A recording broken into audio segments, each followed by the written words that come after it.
হাসান বসির কদমে প্রতিদিন নালিশ দেয়, মা দুঃখিনী নালিশ দেয়, হুজুর আমার একটি মাত্র ছেলে নামাজও পড়ে না, গাঁজা মদ খেয়ে পড়ে থাকে, অন্যায় অপরাধ জগতে পড়ে থাকে গো আমার হুজুর, আপনি একটু দোয়া করেন। হাসান বসরি বলে, বাবা ও মা, তুমি তোমার ওই মাতাল সন্তানের জন্য আমার কাছে দোয়া চেও না, ওই মাতাল সন্তানের জন্য আমার কাছে এসো না। ওই পৃথিবীর মধ্যে মাতাল সন্তান, কিন্তু মা বিনয় বিনয় কান্দে আল্লাহর ওলির কদমে। হাসান বসরির কদমে কান্দার বলে, আল্লাহর ওলি গো, আমি রব্বে কারিমের দরবারে কান্দি, রব্বে কারিম আমি দুঃখিনী মা, আমার মাতাল সন্তানকে তুমি ইমানদার বানিয়ে দাও, আমার মাতাল সন্তানকে তুমি আল্লাহওয়ালা বানিয়ে দাও। আল্লাহ একটা মাত্র সন্তান, তাকে লালন পালন করতে পারলাম না, এখন যদি ওই সন্তান এই মাতাল অবস্থায় মরে যায় জাহান্নামে চলে যাবে, আর ওই সন্তানের কারণে আমিও মা জাহান্নামে চলে যাব। এ বন্ধু, আজকে তুমি অন্যায় করো, এর প্রতিদান ভালো কর্ম করলে মা বাবা কবরে শুইয়া পাইব, যদি খারাপ কর্ম করো এর একটা বেনিফিট তোমার মা বাবার কবরে যাইব। তিনটা আমল ব্যতীত কবরে সব বন্ধ হয়ে যাবে। এক নম্বর নেক আমল, দুই নম্বর সদকায়ে জারিয়া দান ধ্যান করেছো, আজকে যে এই মুসলমান নির্মাণ কাজ চলতেছে উন্মুক্ত হাতে দান করার জন্য, এই দান ধ্যান গুলো করলে এটা কাজে লাগবে। নাম্বার 3 নেককার সন্তান, এমন সন্তান রাখছো মসজিদেও আসে না, এমন সন্তান আছে আল্লাহকে ডাকে না, এমন সন্তান আছে গাঁজাগুলি খেয়ে ঘুরে বেড়ায়, তুই কবরে শুয়াও শান্তি পাবি না। হাজী সাহেব জোরে বলেন ঠিক কিনা? নিজে জীবনে দান দিয়ানু করে নাই, ফুলা ফাঞ্জা বানাইছে, বাটপার সিটার ঘুষখোর সুদখোর, এমন ফুলা বানাইছে ফুলার জন্য জাহান্নামে। মনে করছেন তসবিহ টিপা টিপা জান্নাতে যাবেন, এত সহজ নেই।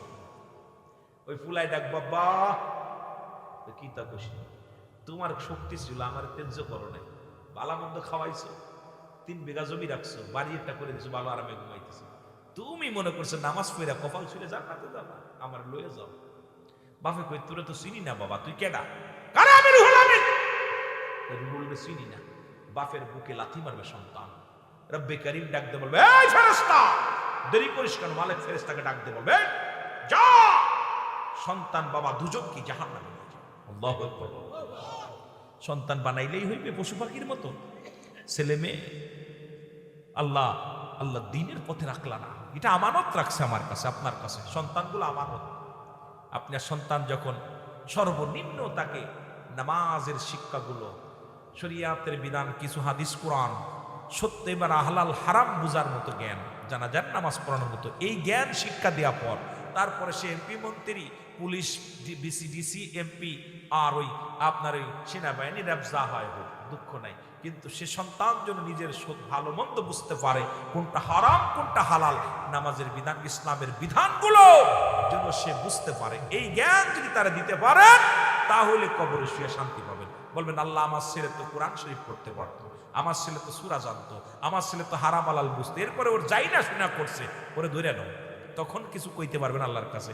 আর এই যে সন্তান বড় এসপিটিসি বানাই থুইছেন, কোরআনের জ্ঞান শিক্ষা দেন নাই, ইসলামিক জ্ঞান তার ভিতরে নাই, ওই সন্তান একদিন আপনার জন্য বিপদের কাণ্ডারি হবে। জোরে বলেন ঠিক কিনা? ওই সন্তানে কইব, বাবা কই যাও?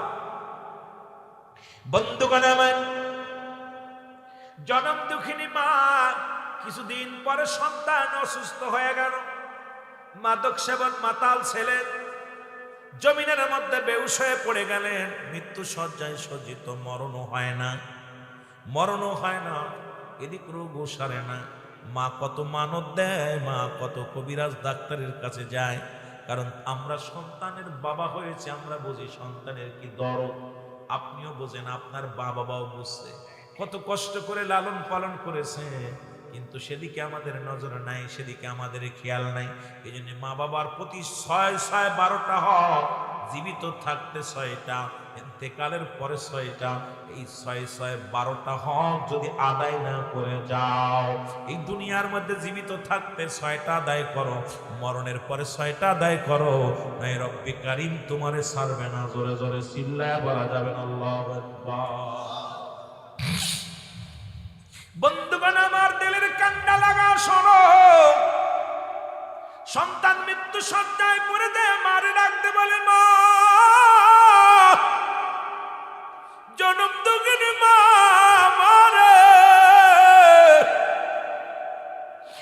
আমি পাষাণ্ড মদখোর, আমি বড় দুনিয়ার মধ্যে হারামখোর, আমি মাতাল, আমি যদি মারা যাই রে মা, আমারে কোনো গোরস্থানে কোনো মাটি দিও না, কারণ আমার কারণে ওই গোরস্থানে যারা শুয়ে আছে তারা কষ্ট পাবে। মা গো, আমি মারা গেলে আমার পায়ের মধ্যে তোমার আসলটা বাঁধবা, মাগো বান্ধিয়া গো মা, রাস্তার মধ্যে ফেলে দিবা, কুকুর শিয়ালে আমারে খেয়ে ফেলবে, আমার লাশটা তুমি কোনো গোরস্থানে দিবা না। মা গো, যেহেতু আমি ঈমান আনতে পারি নাই, ওই মরণের পরে জাহান্নামী হয়ে যাব, তোমার আসান বস্তি আমারে কালেমা পড়ালো না, কারণ আমি মাতাল বিলে আমারে এসে হুজুর জায়গা দিল না রে মা।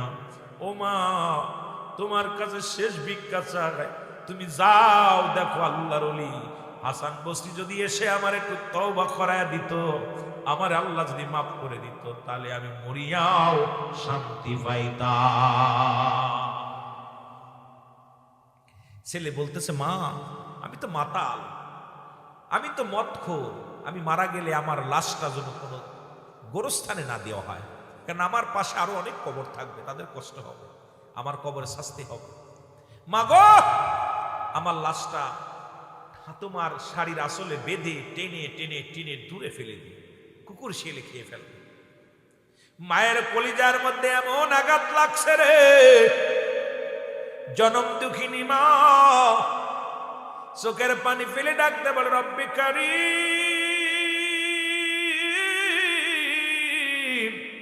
আমি দুঃখিনী মা হাত উঠা দিলাম রে, তুমি আমার মাতাল ছেলের ঈমান জানান করে দাও, আমি মা তোমার দরবারে আসল পাতলাম রে আল্লাহ, আমার সন্তানের ভুল ত্রুটি মাফ করে দাও, আমার সন্তানকে তুমি নাজাত দিয়ে দিও। চোখের পানি ছিল আল্লাহ, আল্লাহ কবুল করে ফেলেছে, সুবহানাল্লাহ বলেন না। আরে মা বাপ যে কত বড় নিয়ামত, কপাল পুরারা, কাবা শরীফের ইমাম হইবি আর আপনাদের বড় মসজিদের ইমাম সাহেব, মা বাবারে মনে পিটায় যদি জান্নাত পাইতে পারে, তাহলে তো আজকে অধিকাংশ সন্তানের হাতে, নির্যাতিত সন্তানের হাতে মা বাবা, জোরে বলেন ঠিক কিনা? অধিকাংশ, পল্লীতি নয়, অল বাংলাদেশে দেখছেন না, মা বাবা ওই মাদকের টাকা নিতে পারতেছে না, মাকে ধরে ফিটাইতেছে, মাকে ঘর থেকে বাইর করে দিচ্ছে। আপনার মাকে মেরে 5 টুকরা করে ফ্রিজের ভিতরে আটকায় রাখছে, মাকে মেরে। অনেক মা ভিক্ষা করে, মা বাবা ভিক্ষা, বুড়া বয়সে আব্বা মা কষ্ট করতেছে শুধু সন্তানের অত্যাচারে। এ সন্তানের জানোয়ার, এরা মানুষ নয়, মানুষ রূপী জানোয়ার, জন্য বলেন ঠিক কিনা? আমার বন্ধুগণ, আমার গভীর মনোযোগ, এবার আল্লাহর ওলির কদমের মধ্যে, হাসান বসরির কদমের মধ্যে চলে গেলেন। আমার বাবারা আমার চলে গেলেন, মা যখন গেলেন, এমন সময় হাসান বসরি বলেন, বুড়িমা তোমাকে বলছি আমার কদমে তোমার ওই মন্দ সন্তানকে নিয়ে আসবা না, তোমাকে না বলছি তোমার ওই মাতাল ছেলের জন্য সুপারিশের জন্য আসবা না। কয় হুজুর, আমি দুঃখিনী মা, আমার সন্তান জাহান্নামে যাবে, আমার সন্তান জাহান্নামের আগুনে জ্বলবে, আমি সহ্য করব কেমন করে? আপনি দয়া করে আমার বাড়িতে চলেন, আমার সন্তানকে তওবা পড়াইয়া দিবেন, মৃত্যু যন্ত্রণা হয়, বড় কষ্ট হয়, হারে মৃত্যু, কত কষ্ট মৃত্যু হয়। আজরাইল আলাইহিস সালাম যখন হাক ছাড়ে রে, ইমানদারের জান বাইর করার জন্য জমিনের মধ্যে আজরাইল আসে, বেঈমানদের মুনাফিকদের জাহান্নামের যার জাহান্নামী যারা, এদের জান কবজ করার জন্য আজরাইল আলাইহিস সালাম জমিনের মধ্যে নামেন না। আসমানে তার মাথা মোবারক, জমিনে তার পা, এত বড় দানব, তামাম পৃথিবীর পানি যদি তার মাথায় ঢেলে দেওয়া হয়, একটু পানি গড়ে পড়বে না জমিনের মধ্যে। জোরে জোরে চিল্লায় বলা যাবে না আল্লাহু আকবার। একটা বিড়াল দেখলে অন্ধকারে ভয় পাও, একটা কুকুর দেখলে ভয় পাও, রাতের অন্ধকারে লাইট নিয়ে চলো, যদি যদি একটু মুসলমান বাগানের মধ্যে যদি খসমস করে ওঠে ভয় পাও, ঘরের মধ্যে ভয় পাও, রাতের মধ্যে ভয় পাও। আর আজরাইলকে দেখে আজরাইল যখন ও মুসলমান ওই আসমান থেকে এমন করে হাত মারবে, ওই মানুষগুলোর কলিজাটা বাইর হয়ে যাবে, পায়খানা করে দিবে, কান্দে রক্ত বাইর হয়ে যাবে, মুখ দিয়ে রক্ত বাইর হয়ে যাবে, নাক দিয়ে রক্ত বাইর হয়ে যাবে। ওই ব্যক্তির দুনিয়ার বুকে বুকটা মুসলমান এই কলিজার মধ্যে হাত দিয়ে তার রুটা টানতে নিয়ে যাবে। এত কঠিন মৃত্যু দিবে আল্লাহ, ওই মৃত্যুটা আমাদের সহজ করে দিও। জোরে বলো আল্লাহু আকবার। বন্ধুরে আমার,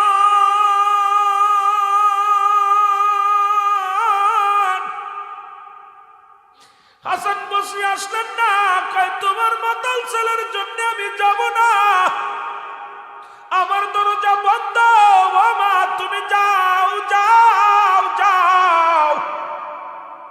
ওরে দুঃখিনী মা কষ্ট করে বাড়ি আসলেন, বাড়ি এসে যখন থেকে ডাকে মা গো, ও মা জীবনে কত ভুল করেছিলাম রে মা,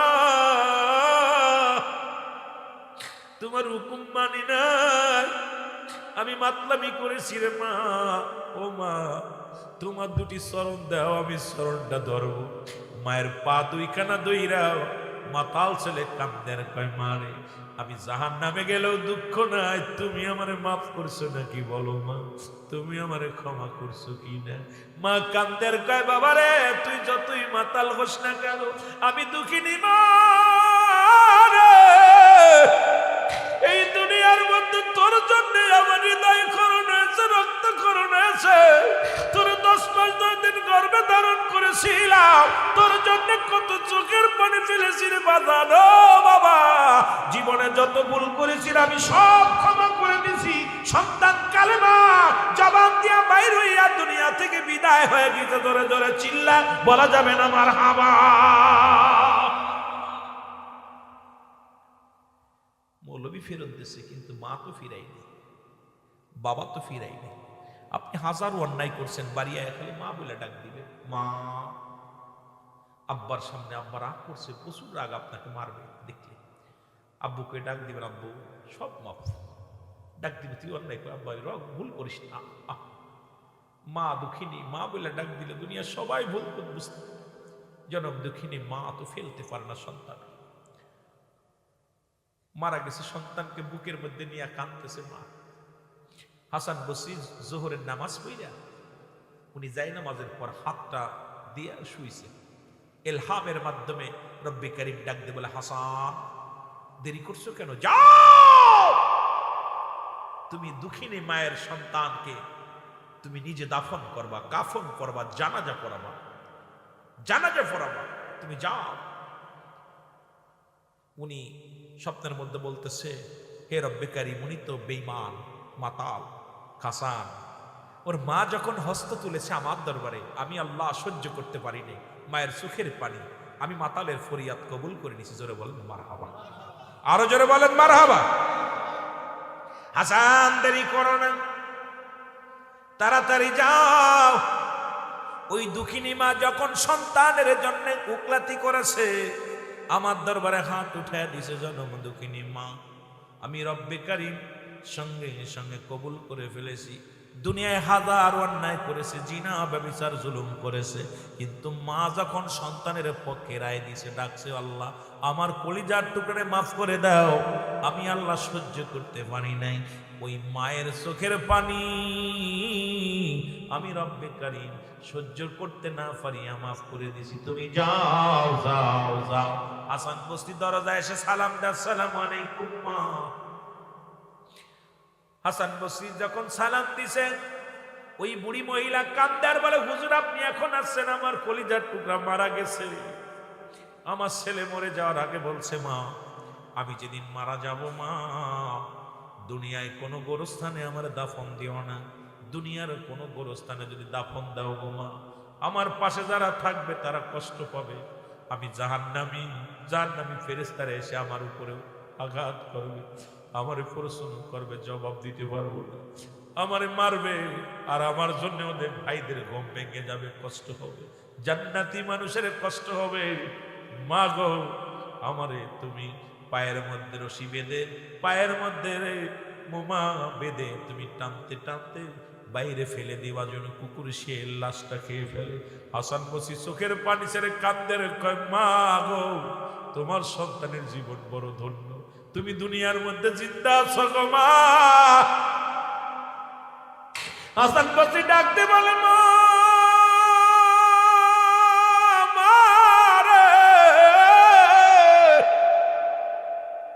তোমার মাতার ছেলের ভাগ্য ভালো রে, তুমি এখনো জিন্দা।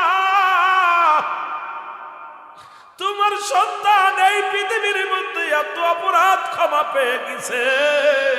আজকে আমাদের যাদের মারে গোরস্থানে শুয়াইলাম, বাবারে গোরস্থানে শুয়াইলাম, কার কাছে ক্ষমা চাইব রে? কে আমাদের জন্য উকলাতি করবে? কে আমাদের জন্য চোখের পানি ফেলবে? আজকে যারা আমার নিয়ামত হারায় ফেলেছি, আমরা বড় একাকার হয়ে গেছি। ধরে বলেন ঠিক কিনা?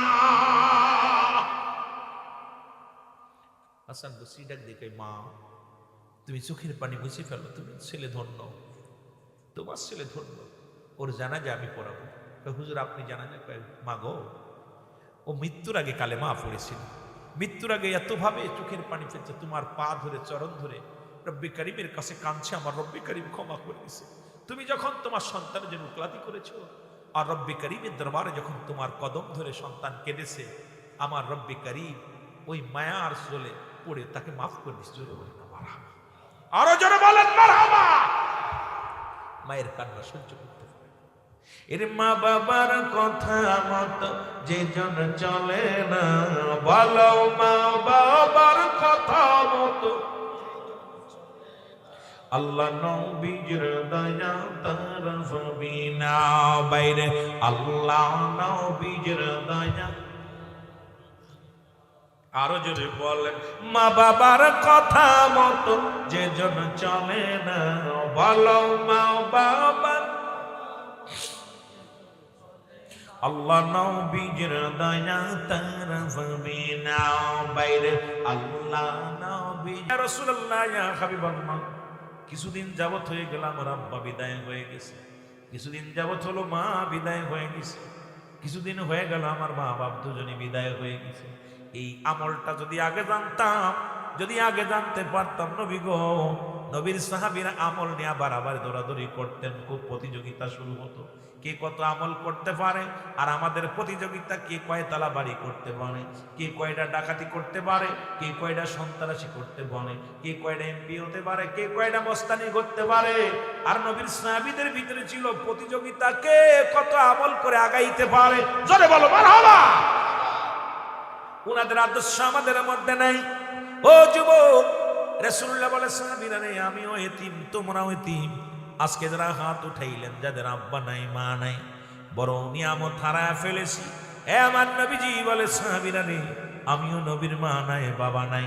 রব্বে কারিম ডাকতে বলে, হাবিব আপনি কেন কাঁদছেন? আপনার উম্মতের জানায়া দেন, যাদের আব্বা নাই মা নাই, তারা যেন ডাকতে বলে, রব্বির রহমহুমা কামা রব্বায়ানি সগীরা।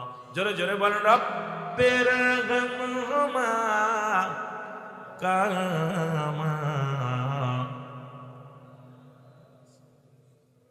অথচ আদম নবী কান্দে কি বলে শোনেন আমার সাথে বলেন, রব্বানা জালামনা আনফুসানা ওয়া ইল্লাম তাগফির লানা ওয়া তারহামনা লানাকুনান্না মিনাল।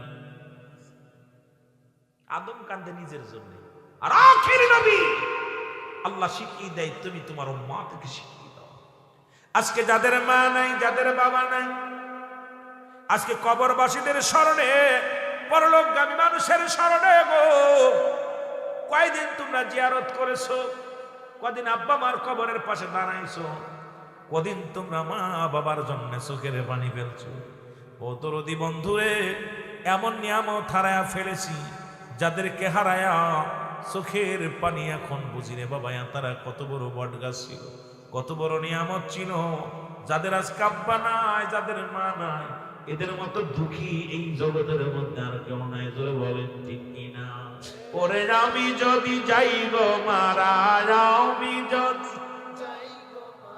বিদেশের মাটিতে লাশটায় আমার পৌঁছাই দিও মায়েরি কলেতে ওরে লাশটায় আমার ওরে আমি যদি যাই গো মারা আমি যদি বিদেশের মাটিতে লাশটায় আমার পৌঁছাই দিও মায়েরি কলেতে রে লাশটায় আমার জন্মের পরে যে কোলেতে রাখছে আমার মা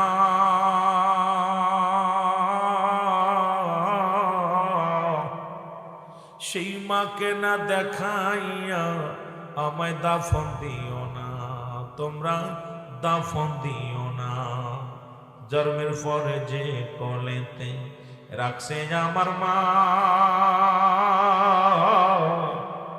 মাগো দুঃখিনী মা তোমারে হারায়া সন্তানের কান্দে মাহফিলে বাবা তোমার মায়ায় কান্দে আজকে যুবকেরা চোখের পানি ফেলে কান্দে এত বড় নিয়ামত আমরা হারায়া ফেললাম সেই মারে না দেখাইয়া আমায় দাফন দিও না আমার মায়ের মুখটা দেখলে পারে মায়ের মুখটি দেখলে পারে শান্তি পাবো কবরে লাশটায় আমার পৌঁছাই দিও মায়ের কোলেতে বলো লাশটায় আমার যাদের আব্বা মানা একটু মহব্বতে বলেন না ওরে আমি যদি যাই গো মারা আমি যদি বিদেশের মাটিতে লাশটায় আমার পৌঁছাই দিও মায়েরি কোলেতে রে লাশটায় আমার পৌঁছাই দিও এই জগতে মায়ের মতো নাই কেউ আপন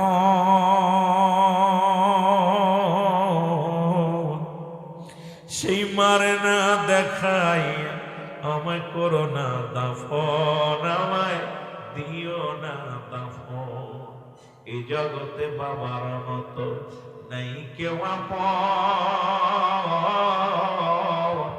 সেই মা বাবারে না দেখায়া আমায় দিও না দাফন আমার মায়ের মুক্তি দেখলে একবার আমি মায়ের মুক্তি দেখলে একবার শান্তি পাবো কবরে লাশটায় আমার পৌঁছাই দিও মায়ের কোলেতে রে লাশটায় আমার খালা বলো ফুফু বলো মায়ের মতো নয় ওরে ভাবি বলো বোন বলো মায়ের মতো নয় যতদিন মা থাকবে ধরায় কাঁদবে সন্তানের আশায় রে সন্তানের আশায় মায়ে হস্ত তুলে করবে দোয়া মায়ে হস্ত তুলে করবে দোয়া না দাদা মোর সন্তানে সেই মারে না দেখাইয়া দিয়ে